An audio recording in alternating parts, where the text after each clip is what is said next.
Brett McKay here, and welcome to another edition of the Art of Manliness podcast. You have a relationship with family, with friends, with a romantic partner. You may not have thought about it this way, but you also have a relationship with your job, a quite serious one, in fact. After all, you spend a third of your life working. Just like the relationship you have with your significant other, there are ups and downs with your relationship with your job. It can start out with exciting honeymoon feelings, but along the way, you can end up drifting apart from your job, lose interest in it, or not feel appreciated. And there can come a time when you start wondering if you and your job should part ways. Here to help you figure out if you should break up with your job is TessaWest, professor of psychology and the author of Job Therapy, Finding Work That Works for You. Tessa interviewed thousands of people who have recently switched jobs or undergone career changes and found that there are 5 forms that job dissatisfaction typically takes. Today on the show, Tessa shares those 5 job dissatisfaction profiles and how to know when you need to try to move into a new role within your company or move on altogether and even change careers. After the show's over, check out our show notes at awim.is/jobtherapy.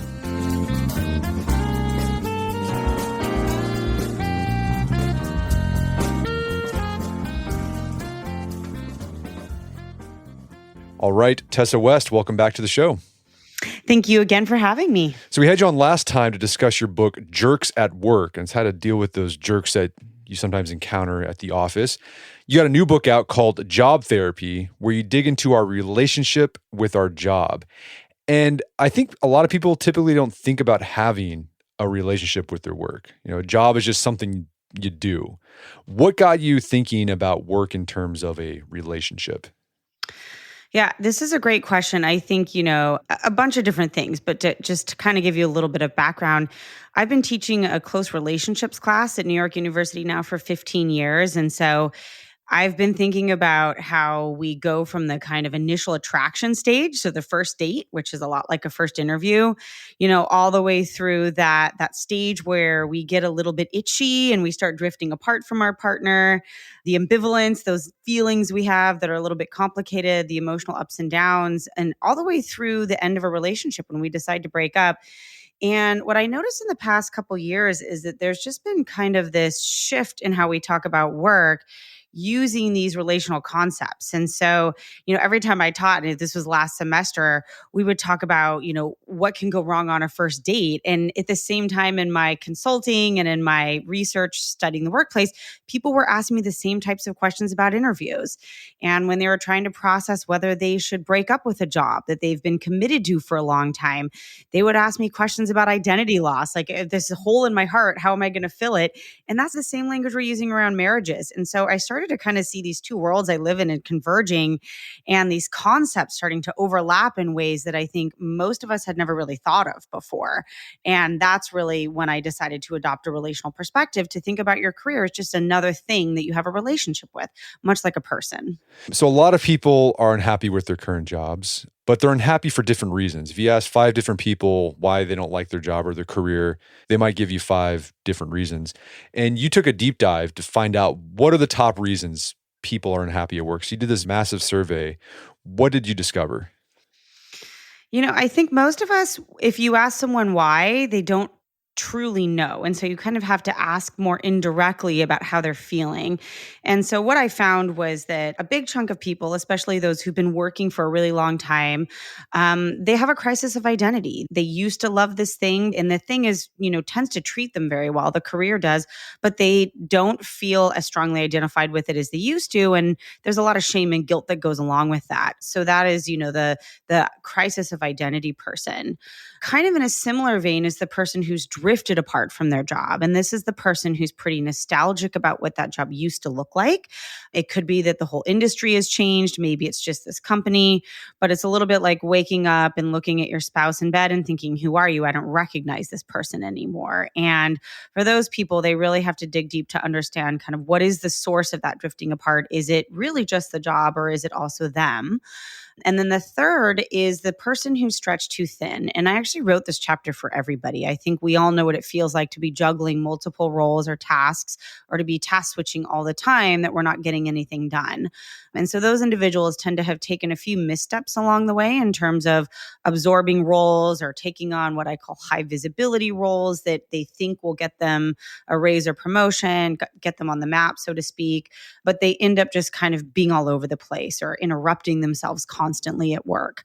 And then the last two chapters are for people who are, not getting the love back from their careers. So there's the runner up. We all probably, if you've worked long enough, you know what it feels like to get passed up for raises and promotions. And you don't really know why. There's a huge kind of gap there between their understanding of what they're doing wrong and what leaders think they should be doing instead. And then the underappreciated star, the person who gets a lot of, nice Slack messages or emails, but the real rewards aren't coming, and they're often kind of dangled in front of them in some sort of like hypothetical future. If you stick here long enough, you'll get that president job in a year, and then eventually the C-suite. And, once we have enough money, you'll get that bonus. And so they really have to figure out if they can get compensated better elsewhere and how much organizations actually even really care about hiring stars. So those last two chapters are really about trying to get the love from that relationship with your career back that you are feeling towards it. Okay, so these are the top 5. We got the crisis of identity, the drifted apart, the stretched too thin, the runner-up, the underappreciated star. We're going to dig into each of these here in the conversation.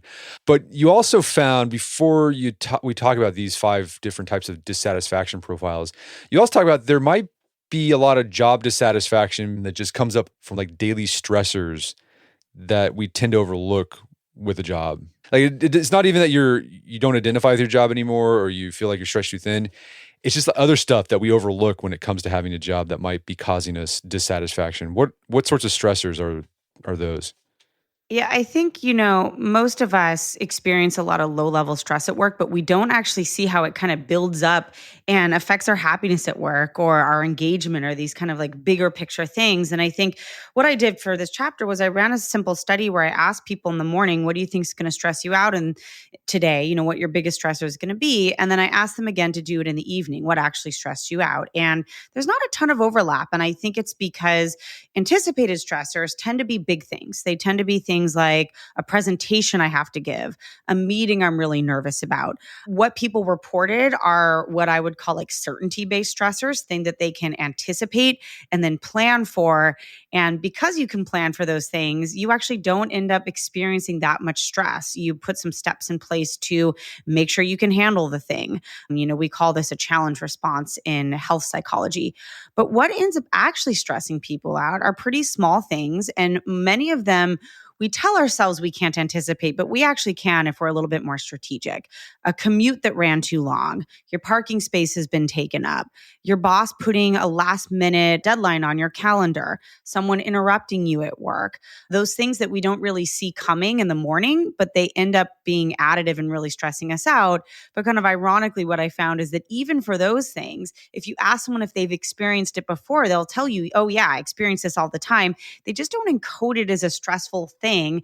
And so they don't think about it again and they don't plan for it. But most of the time, we've had that last minute meeting put on our calendar. We've had that commute go long. We've had our parking space stolen and so forth. So if we just kind of keep track of these things, we can actually do a much better job of mitigating their effects on us. And what that can do, I think a lot of people, they might experience those sort of daily stressors, mundane stressors. They think, well, I just hate my career. I hate my job. Well, it might not. Maybe your career and job's fine. You just got to take care of those things, like the job or career you have right now. It'll be great. Yeah, I think we tend to catastrophize a little bit when we've had an accumulation of small stressors. It's a little like, anyone who's been a parent and they have a kid who misses a nap and they just lose it completely and cry over everything. I think, there's an adult version of that, which is an accumulation of small daily stressors.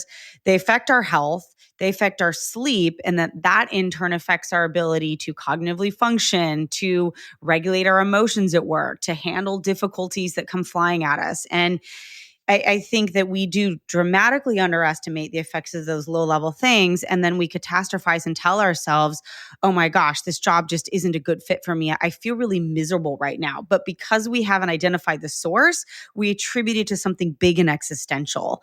And that's where I think your first step is just to keep track of those low-level things, to try to correct for those before you get into the deep kind of psychological issues you might be experiencing. Okay, so let's dig into those deep psychological issues. Let's say you took care of all those stressors and you're still not feeling happy with your job, your book is designed to help you figure out why you might not be why you might be unhappy with your job or career. And that first one you said is the crisis of identity. And this is someone who starts a job or career. It's a good fit initially. They enjoy it at the beginning. They actually get really good at their career or job, but then they start having second thoughts. So what are some signs that the crisis of identity is the reason you're unhappy with your job? So I think there's two things that you need to do. I give you kind of this checklist of, is your career identity a central part of who you are? And a lot of people who are having a crisis of identity still say yes to that question. Things like, when I think about being a professor, that's really important to how I see myself. It's central to my self-esteem. So you want to measure that, and you want to measure it over time, because I think we have days in which we feel highly identified with our work and days when we feel less identified. You want to measure how stable that so-called identity centrality is over time. But the second core piece is what we call identity satisfaction. And so you can be really identified with your career. It can be a core piece of who you see yourself as a person, and hate it at the same time. Hate the fact that your self-esteem is yoked to this thing, that this thing doesn't bring you happiness. And I think a lot of people having a crisis of identity kind of fall into that dangerous quadrant of high centrality and low satisfaction. We see this a lot in healthcare with burnout and things like that. And that can create a lot of ambivalence in people, where you sort of love and hate your job at the same exact time. And that, to me, is the big warning sign. Not that you hate your job consistently, but that you feel like it's a core piece of you and you're not happy with it. And you kind of love and hate it on and off, often within the same day. In relationship science, this kind of heightened sense of ambivalence tends to be what predicts when people break up. Not so much just consistently being negative, but feeling really kind of angsty inside when you think about your career. Yeah, your crisis of identity, that high centrality, low satisfaction. It's like your job's your frenemy, right? Like you love it and hate it. We've had podcast guests talking about that's like the worst type of relationship you want to have with somebody. Yeah, it is the biggest predictor of getting into an on again, off again relationship. If you don't actually sort of resolve that identity centrality and you start kind of exploring new identities before you leave, that's really key. Otherwise, it's just like breaking up with your ex and getting back together because you have nothing to kind of fill the void. The same thing can happen at work. Give us some more concrete examples of what it would look like if you had high career identity centrality. Like you think of yourself as X profession, but low satisfaction. Like, and what contributes to that low satisfaction? It's a lot of intermittent reinforcement at work, I think, that really does that. That puts you in that unique quadrant. It is your boss reinforcing you in a way that is difficult to predict. You don't know when you're going to get a pat on the back or told you're great. You don't know when you're going to get ignored or told you're doing poorly. It's a very unpredictable reinforcement schedule. And we know from behavioral science that that's the best way to keep people yoked to something that they don't actually love. And so if you are getting reinforced, but if you keep track of that reinforcement, and by reinforcement, I just mean anything from a bonus or raise, those are big forms of reinforcement, to small ones like people recognizing your contributions at work. If you can't predict when you're going to be positively reinforced for what you're doing at work, then you're going to get really strongly pulled into that pattern where you have a hard time letting go. In fact, reinforcement, it works on monkeys, it works on rats, it works on humans and relationships. And I think it actually makes you more identified with something than even just getting positively reinforced consistently does. There's something about the uncertainty, the lack of predictability that really keeps people tethered to these things that they don't love. And I think that's where it gets a little bit scary. Okay, so if your identity centrality is high and your identity satisfaction is low, that might be an instance where your career is fine. Like your chosen career is great. You just need to find maybe another place to do that career. Yes, I think the biggest mistake people make is they act on that identity satisfaction and think they should just completely pivot to something new.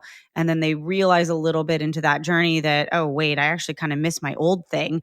Well, you need to measure your centrality around that old career before you make that pivot. So if you have that low satisfaction, before you pivot, you want to make sure that that identity centrality is consistently low for a period of time. And so you're absolutely right. If you find high centrality, identity centrality consistently for a while, a couple weeks, couple months or whatever, then you probably are just more in a place where you want to stick with your career, but need to find it elsewhere. Okay, what happens if you have low identity centrality with your career? Let's say you're a professor, and at the beginning of your career, you think or you feel like this is what I was meant to do. I enjoy doing this. I enjoy being a professor.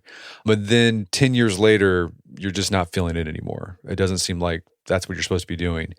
How do you go about trying to figure out what your next career is? Like, how do you go about making that big change from professor to something else? Yeah, I think the first step you want to do, and this scares people, but I think before you quit your job, is you actually need to start dating new identities.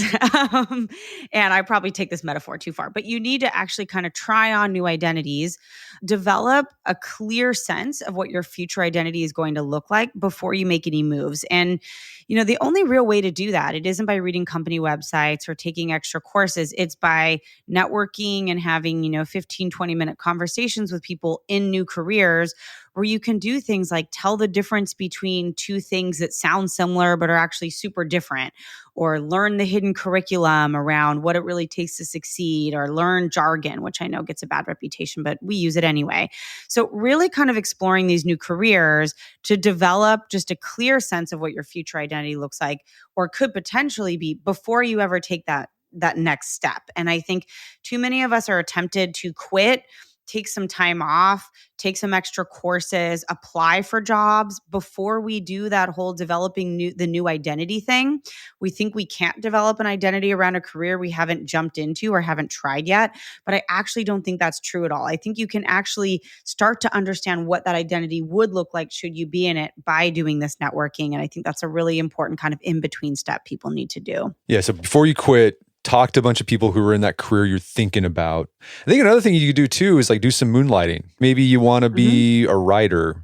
Well, try moonlighting as a writer while you still have your job. Or, Yep. I hate my corporate job. I want to become a pool cleaning guy.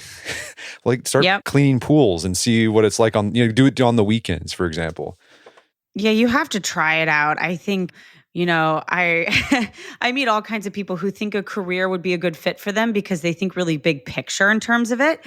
Someone wants to be a nurse who I talk to because she cares about helping people and she really wanted to just do that. But, and she got trained as a nurse during COVID. So very, very little hands-on training. But then she kind of realized she hated the sight of blood and cleaning up poop, which turns out to be like 80% of your job as a nurse.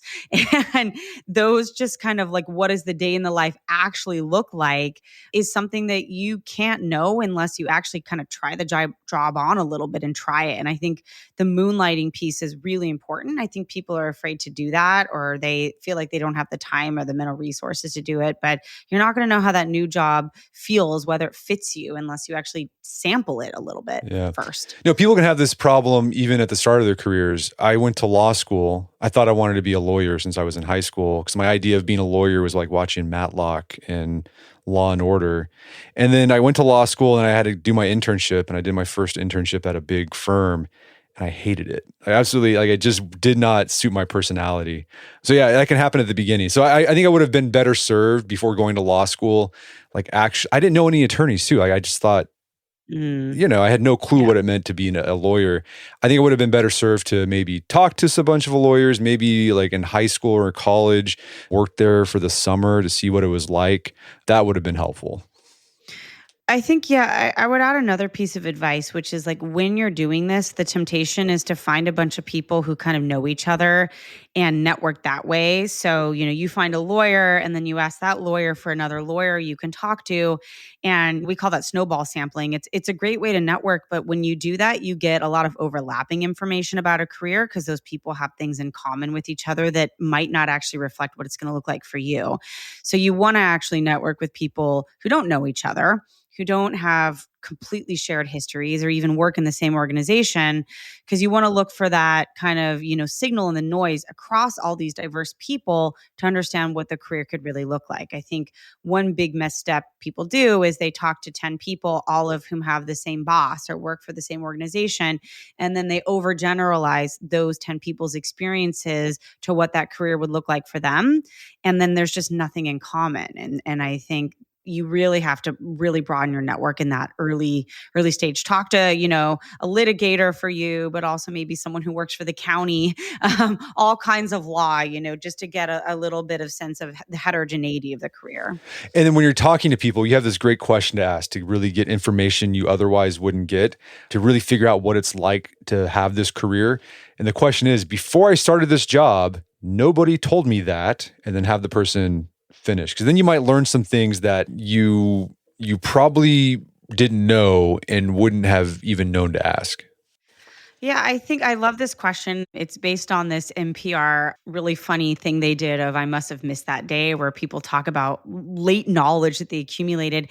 And I gave this survey to a bunch of people and I got like really wild answers, all kinds of things from like weird hidden norms. Like I didn't know that I had to bring chocolate once a week to the boss, to I didn't realize that as part of my job running, this art gallery, I had to lift heavy boxes. And most of the things people reported were extra roles and responsibilities that they were assumed to do, that it was normative to do, but they were not hired to do.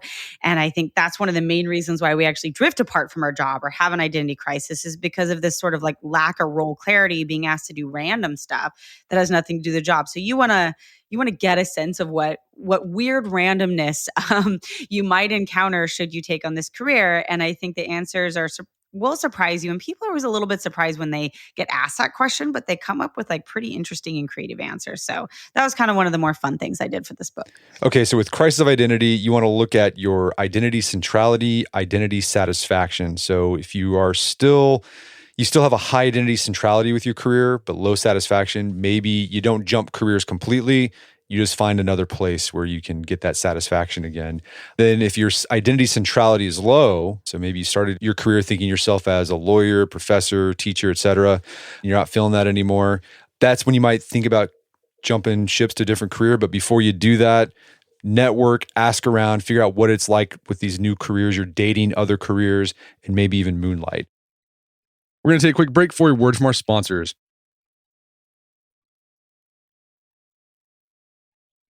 And now back to the show. Let's talk about that second reason you found that people are dissatisfied with the work, and that's when they've drifted apart from their job. What does that look like, and how do you know that's your dissatisfaction profile? So the drifted apart person tends to think about what their career used to look like. So their happiness is anchored on the past, and they'll use very nostalgic language. I really loved it when, we all worked under the same roof and now we're hybrid. They will often, I gave people a checklist of a bunch of items. They'll often check off a whole bunch of things that have changed at work. The most common are the people you work with. So relationships, who your boss is, who's on your team, whether that best friend from work is still there.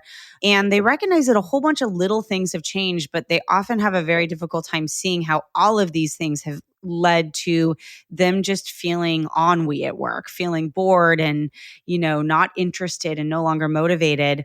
I think what's fascinating is a lot of us tend to think that some big picture change, like a restructure or a round of layoffs, is what led to these things. But even the leaders I surveyed said that it's very hard to draw those associations. So we're left with a million kind of death by 1,000 paper cuts at work, a million little things that have changed, but no sense of how they all kind of work together to lead us to feel this way. And then coupled with that is a bit of an underestimation of how much we've changed at work, how much, maybe our preferences have also changed that have contributed to this feeling. So we know we're unhappy. We think we still like this career, but we're not quite sure why. And that's where a lot of the soul searching goes. So what are some questions you can ask yourself to figure out whether you need to jump ship to a different career, or maybe you just got to change things with your current career?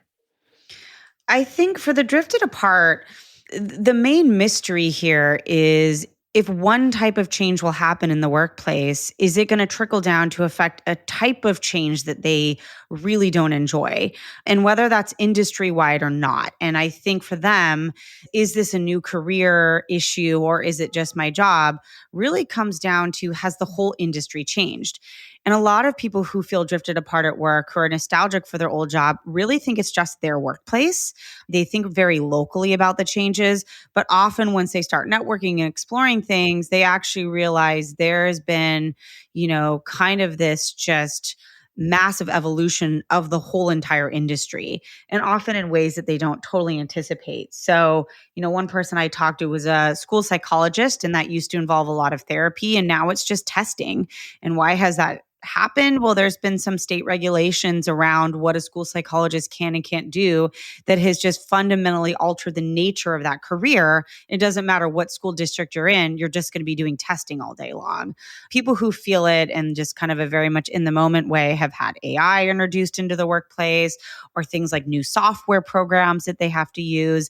And so they don't actually understand how widespread these changes are. And that's really what they have to first decide is, are there so many changes to this whole industry that I no longer recognize it and I need something completely different?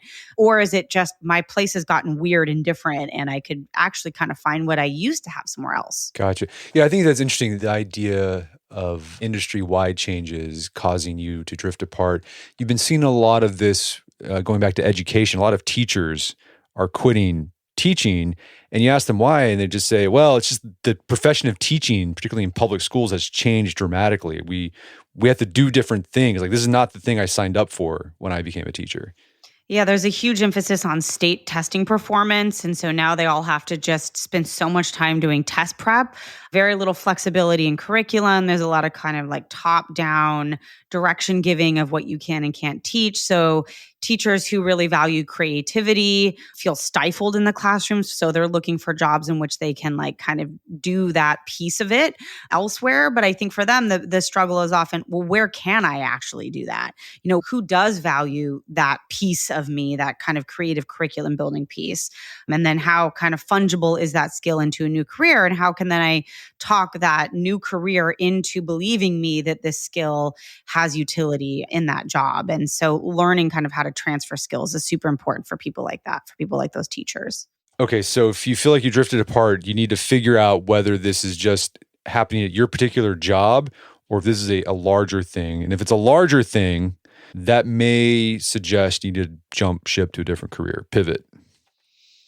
Yeah, absolutely. And I think you also want to document your own changes. I talk about in the book about framing this not in terms of what you used to love and now hate, but in terms of your preferences for specific types of work to kind of pull the emotions out of it a little bit. I used to prefer X and now I prefer Y, so that when you network, you can kind of anchor those conversations around whether that type of task you're interested in, that preference, is reflected in what people are doing in that other job. Gotcha. All right. So the third reason people might feel unhappy about their work is the stretched too thin. And you said earlier, you think a lot of people, even if they're pretty happy with their career or job, a lot of people might be experiencing this. So what are some signs that you are the stretched too thin dissatisfaction profile? One of the main things is you have a really hard time rank ordering the importance of your roles at work. So, I kind of talked a little bit about like there's two issues. There's the role stuff, what you're doing, what your actual job is, and then how you work. The role thing, I think, is a real problem. I think we have our assigned roles, the roles that we're paid to do. And then we have, most of us spend like 8 to 10 hours a week on roles that we weren't assigned to do, many of which we're not even paid to do. And you need to ask yourself the question, write out all your roles at work, rank order them in terms of most to least important, and importance in terms of what you care about, but also importance in terms of what matters for promotion and raises and so forth. And if you have a hard time with that rank ordering list, you probably actually have no idea what roles you should be focusing on. I think, a lot of us work in places where it's normative to take on the role of somebody else when they're out, or if they've been laid off. There's a lot of role absorption going on. But one thing that people also do is they volunteer for roles that they think will make them visible.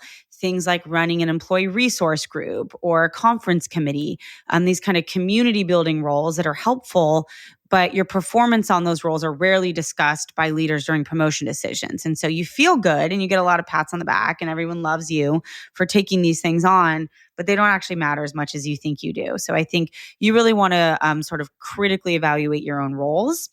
And then the second piece is how you actually work. Are you switching tasks so often you're getting nothing done? And I think most of us are used to task switching. Most of us are also not very good at preventing ourselves from interrupting ourselves. And so most of those interruptions are so-called self-interruptions.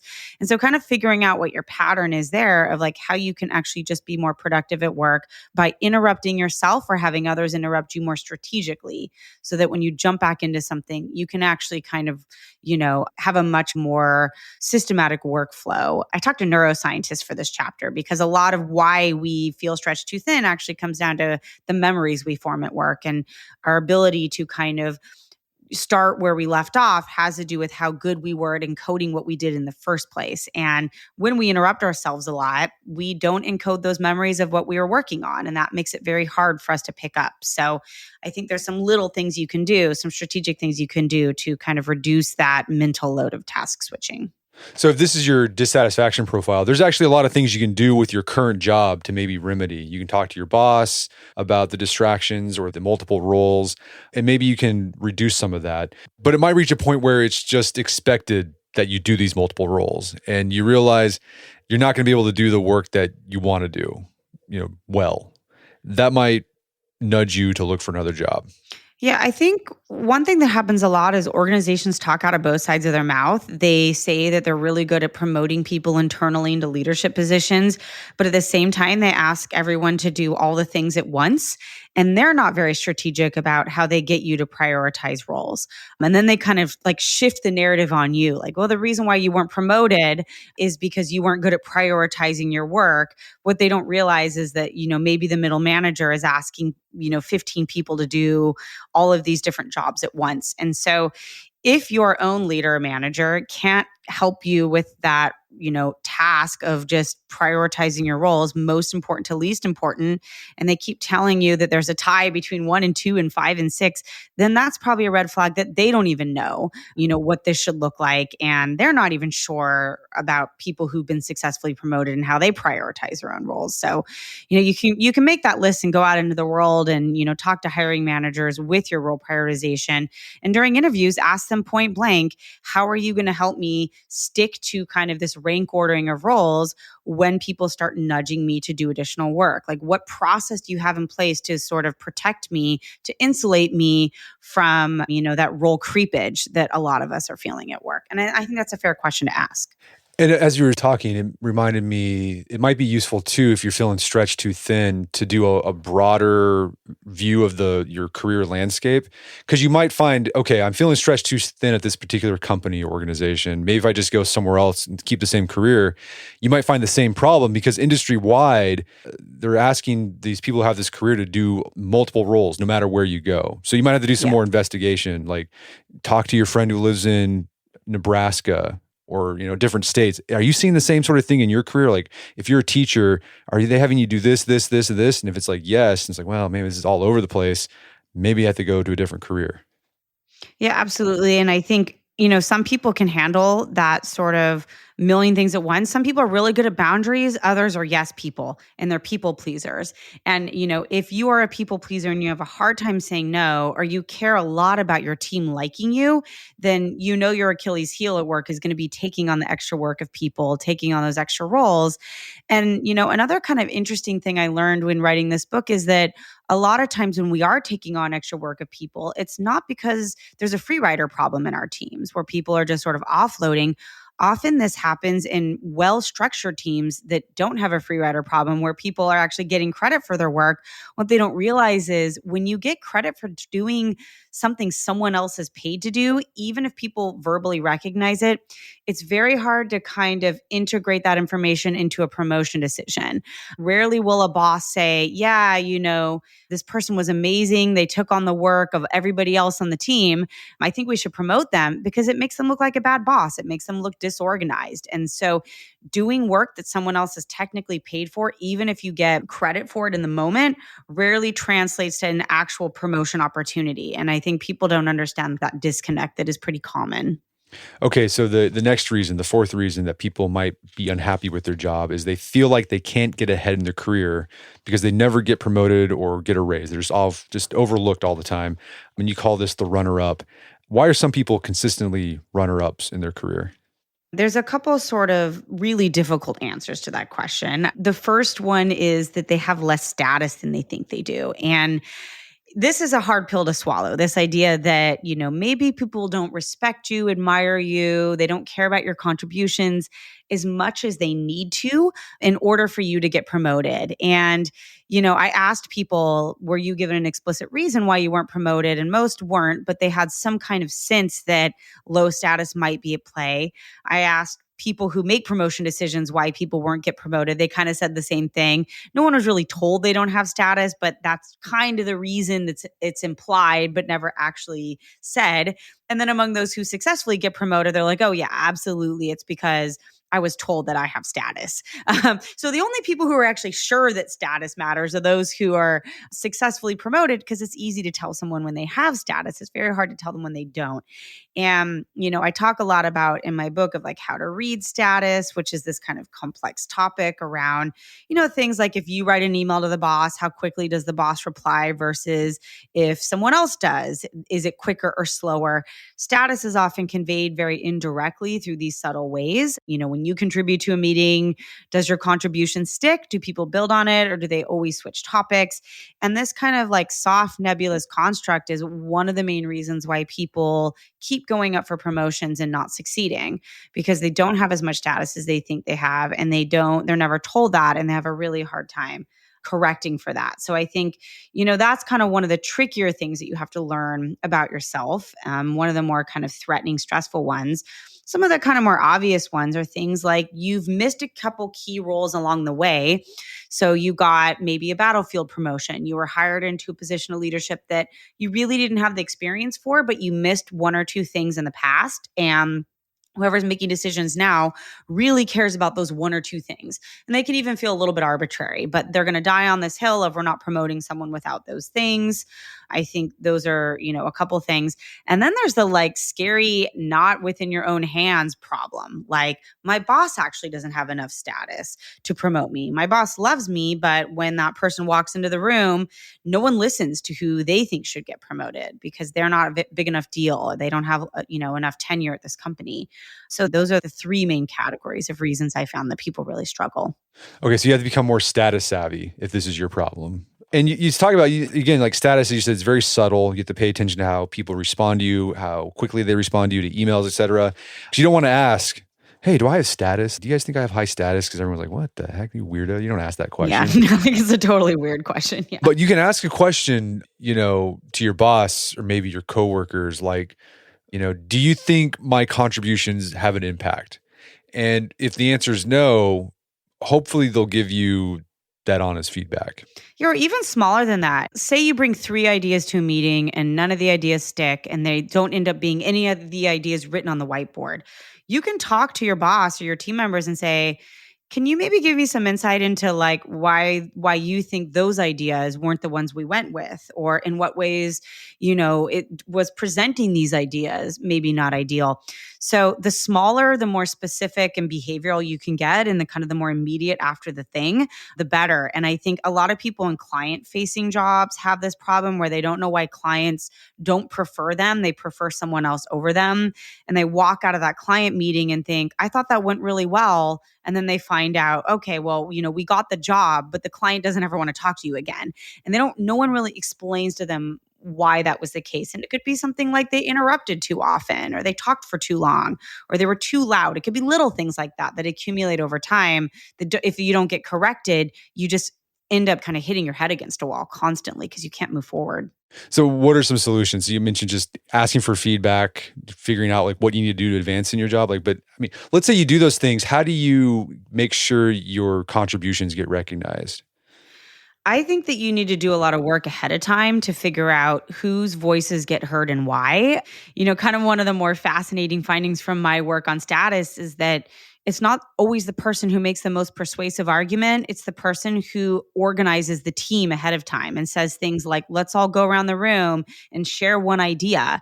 And so people have some instincts of what gives them status. And those instincts are talk a lot, come with the most persuasive arguments, and interrupt people. Those are dominance things. Those aren't actual prestige things. And so you kind of need to learn how to figure out where your expertise lies, stay in your lane with that expertise, and minimize the amount of jockeying you do for status in groups.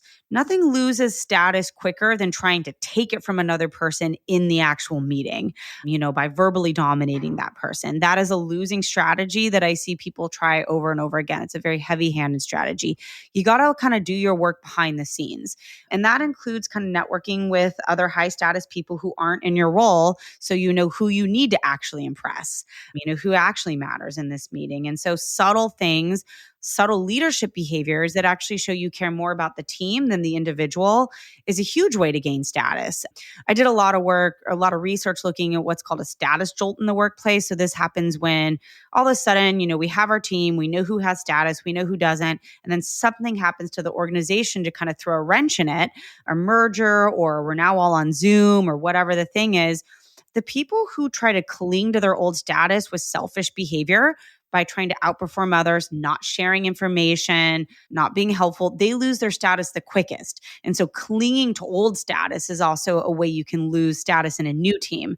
You need to actually be pretty helpful and, not so Machiavellian if you want to actually gain status after a jolt like that. So focus more kind of on helping behavior and on transparency around process and around kind of soft leadership.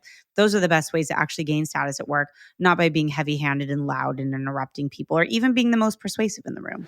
Let's say you do all this stuff. You try to do a better job of managing your status at your current job, but you do it and nothing's coming from it. You're still getting overlooked. So I think that can happen because people kind of put you in a box. It's like, well, this is Bill. Bill's just this way, even though Bill. We know Bill, but even though Bill's been doing some great stuff, some great moves to make contributions, it's like, well, it's Bill. He's just not going to get a promotion. When do you realize I've reached my limit here? People aren't going to give me a promotion. How do you decide I got to jump ship? I love that question. It's like, at what point is your status, your old status, so stuck to you that impression formation change is impossible, right? Everyone's just decided who you are. It's a bit of manifest destiny problem. You cannot override that impression that people have of you. It's too difficult. I do think if you're stuck in that position and it doesn't matter what you do, then a learned helplessness is going to set in and you're going to figure out it doesn't matter if I actually improve here. Nobody cares because they are anchoring their judgments on my past behavior. I really do think that's when you have to consider leaving.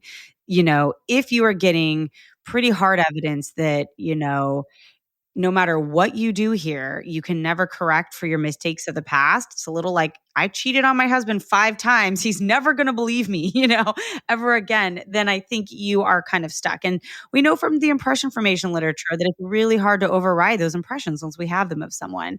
And so I don't want to be Pollyannish about this and say you can all fix your status. You can override those impressions, especially if you've been in a place for a while and it becomes kind of impossible.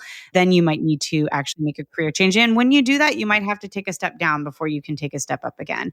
You might have to eat a little slice of humble pie to kind of make a move up. You might have to, downgrade a bit in order to do that somewhere else.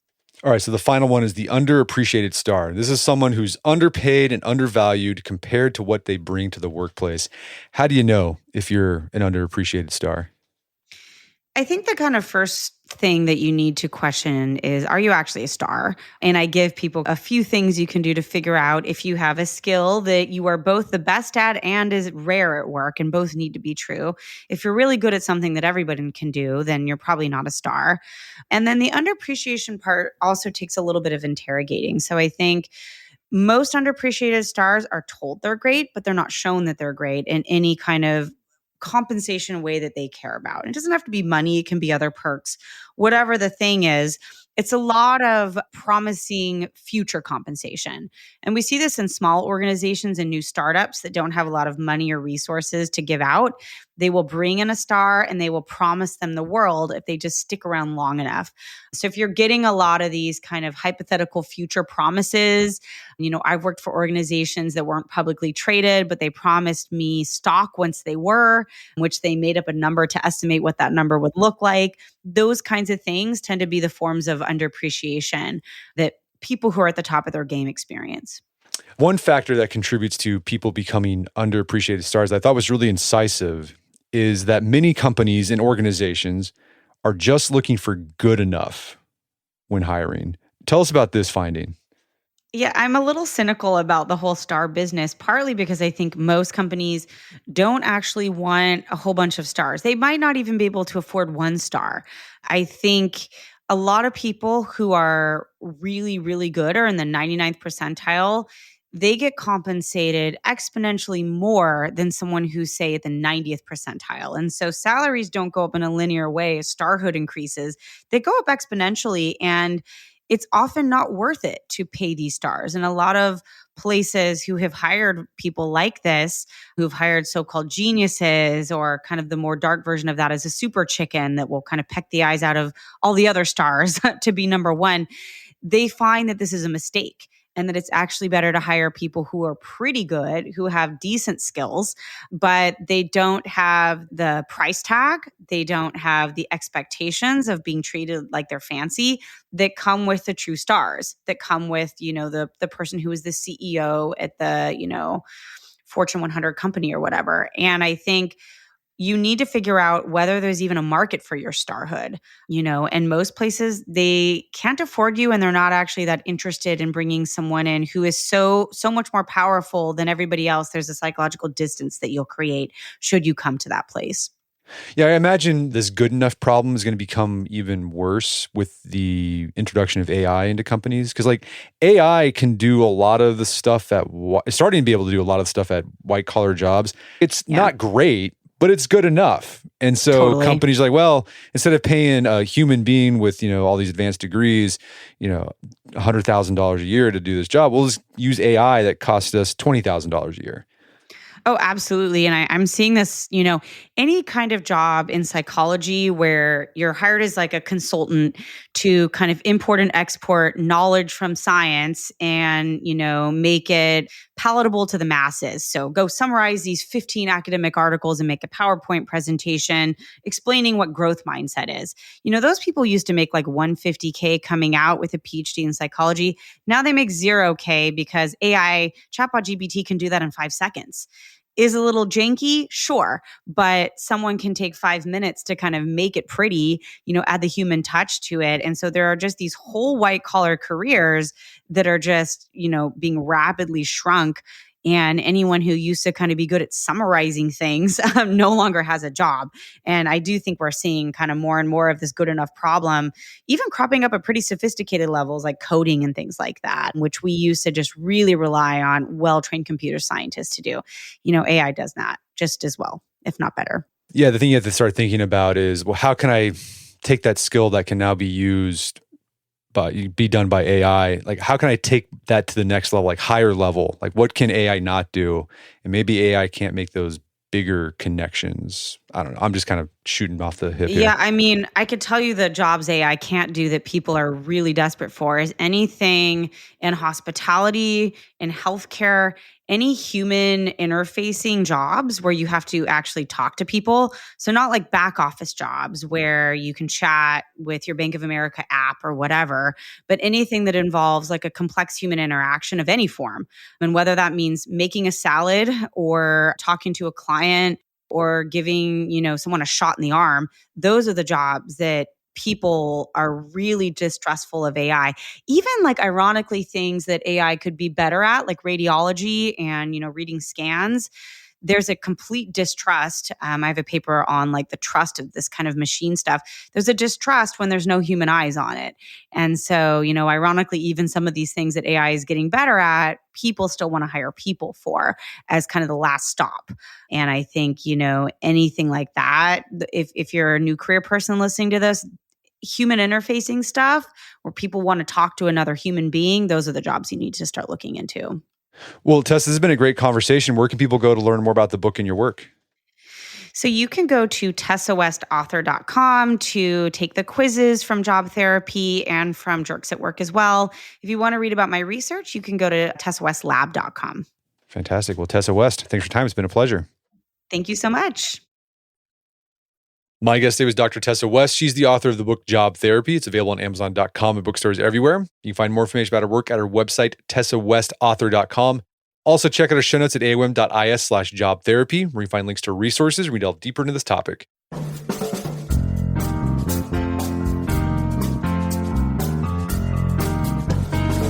Well, that wraps up another edition of the AOM podcast. Make sure to check out our website at artofmanliness.com, where you find our podcast archives, as well as thousands of articles that we've written over the years about pretty much anything you can think of.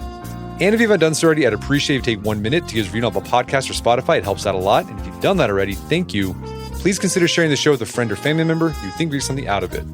As always, thank you for the continued support. Until next time, it's Brett McKay, reminding you to listen to the AOM podcast, but put what you've heard into action.